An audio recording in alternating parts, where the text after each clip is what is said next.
Whew. After a long, hard day in the studio, do you know how I like to unwind? A nice, relaxing horror movie.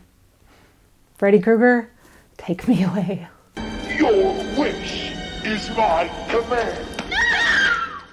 Hello, I'm Linnell. I'm an artist and a maker of stuff. I post videos about art, creative living, and doing the best we can as a one-woman dysfunctional support group for fellow creative weirdos. Also, I occasionally live stream art studio sessions for hanging out and chatting. If this sounds like your kind of content, subscribe and put on those notifications so you never miss a thing.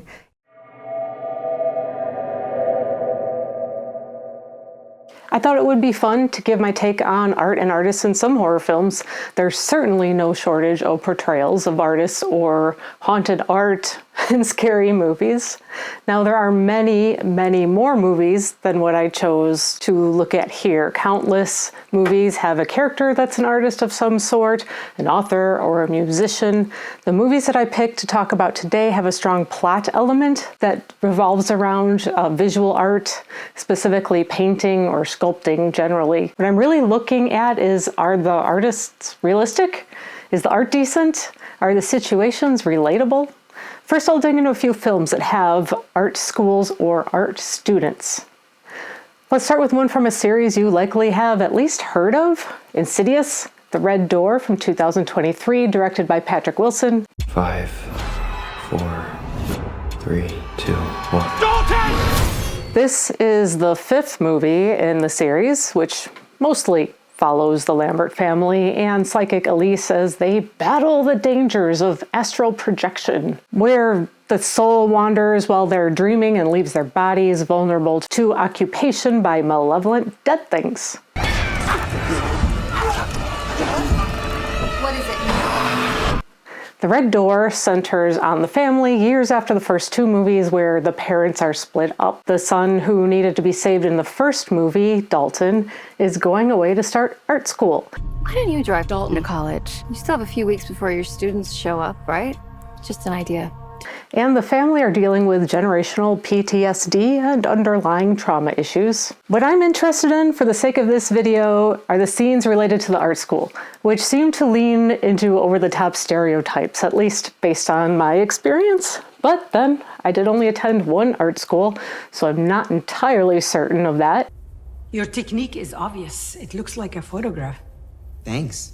That wasn't a compliment. Tear it up. Of course, bullying instructors exist, no doubt about that. Teachers, unfortunately, can bring their own insecurities and flaws into the classroom and can make or break a student. After the initial bullying, the classroom scenes feel more like art therapy sessions than a freshman art class to me. Sink deep into your memory and let's see what light we can find. They're focused on getting in touch with their deep, dark feelings. In the case of this movie, that means uncovering your buried ability to project your spirit into the dark and scary, requiring your dad to get past his own trauma and come to rescue you again. The climactic turning point of the movie comes down to art as a metaphor. By painting something representative of what's in your mind, manipulating that image might affect what actually is in your mind. However, the metaphor is a little obvious and on the nose in this case.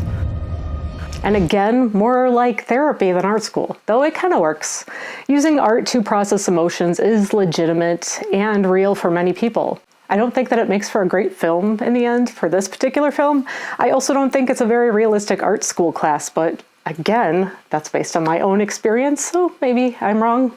Next, let's talk about the comedy horror movie Murder Party from 2007, directed by Jeremy Saulnier. Insufferable, inept, and pretentious art students invite a random person, Christopher, to a murder party on Halloween. Sorry, I didn't mean to interrupt. Maybe I made a mistake. Hi, I'm Chris. No, there's no mistake.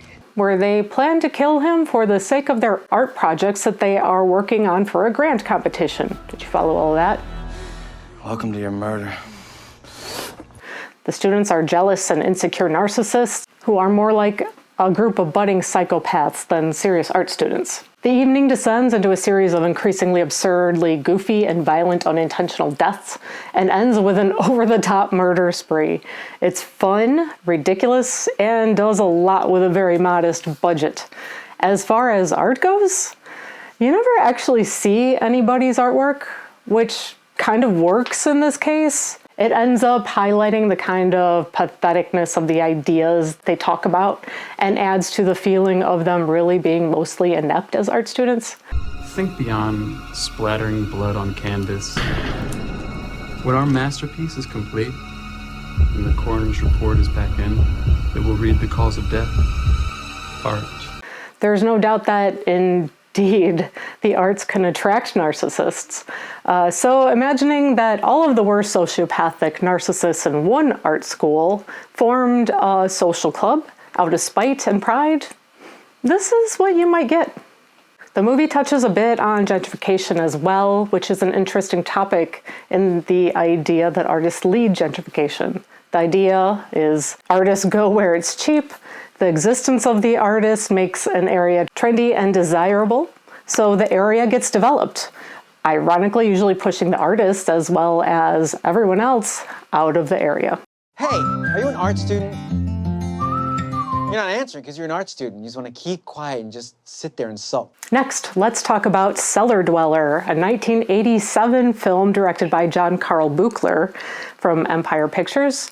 This was a direct-to-VHS movie, so good stuff. This movie centers around the former home of a successful comic book artist, Jeffrey Combs, who accidentally summoned a killer demon when he uses a random Necronomicon as artistic reference for his comic book. It's now a small art institute, also referred to as a college and a colony. It seems more like a retreat or a residency where students just do what they do. But there are apparently daily performances or art critiques. So sure, art school. We get introduced to some really cringeworthy artist characters. Whitney, our main protagonist, who wants to be a comic book artist. Philip, the abstract painter. Norman, the former private investigator turned writer. Amanda, conceptual videographer. And Lisa, performing artist. Mrs. Briggs, the house mother. School overseer coordinator. Not really instructor or professor. There's a lot of student jealousy, egos, pretentiousness, to the extent that even the protagonist comes off as elitist and kind of gross. Though, ironically, she wants to mostly copy another artist's work and says as much. Shows it in her portfolio, which isn't exactly authentic or admirable in this context.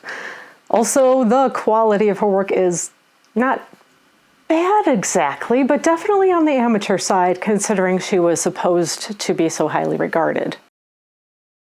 Are you serious? As Whitney follows in her idol's footsteps in a very literal way, she manages to invoke the same monster he did, and for some reason, her comic book has her drawing the deaths of all her schoolmates, naturally, which come true with the power of the pen. Help me!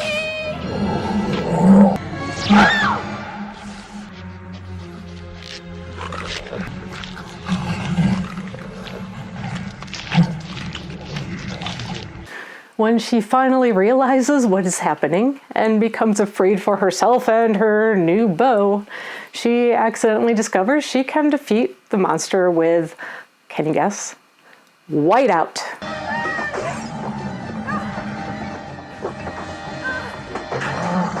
So then she draws back in all the monster's victims, and for some reason the monster itself, so they come back. But now we need to destroy the monster again. What about that thing? So naturally burn everything.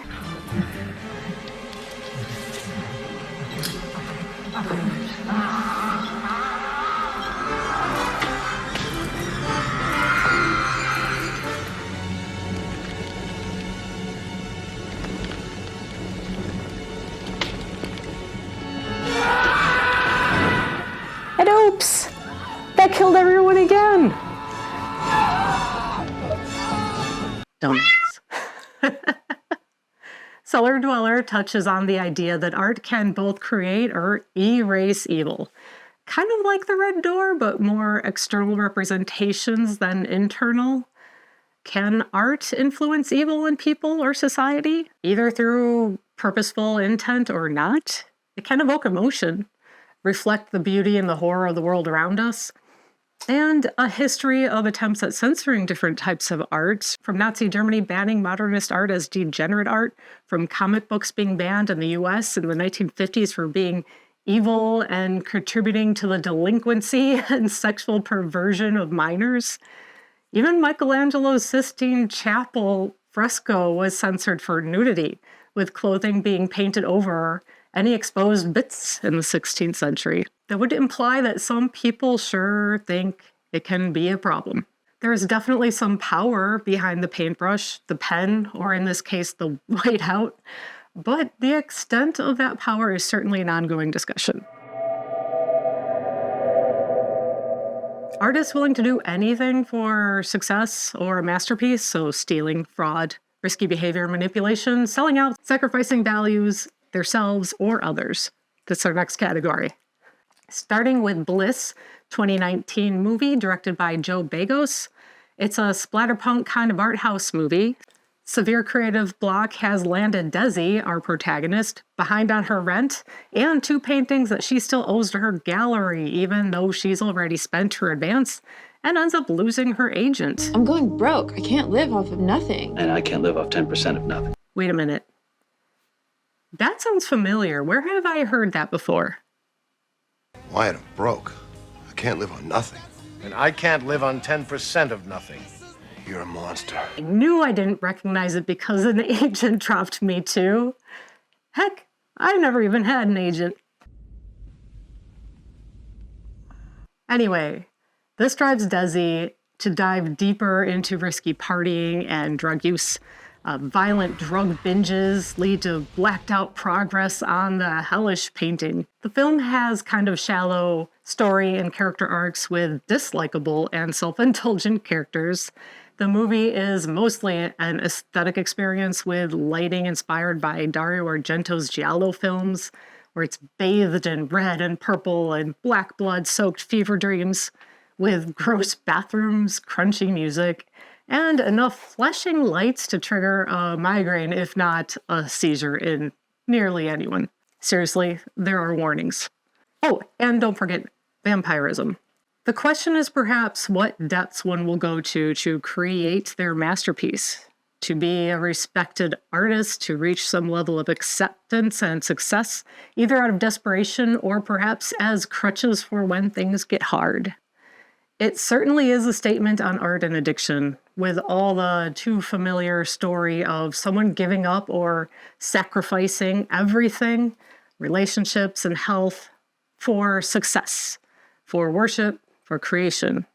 We all know real stories of artists, musicians, and authors who went down self-destructive paths and left us too early. And this leads us to the discussion about the trope and long-standing stereotype of the tortured artist, which is a lot to unpack, and we'll maybe address that in another video.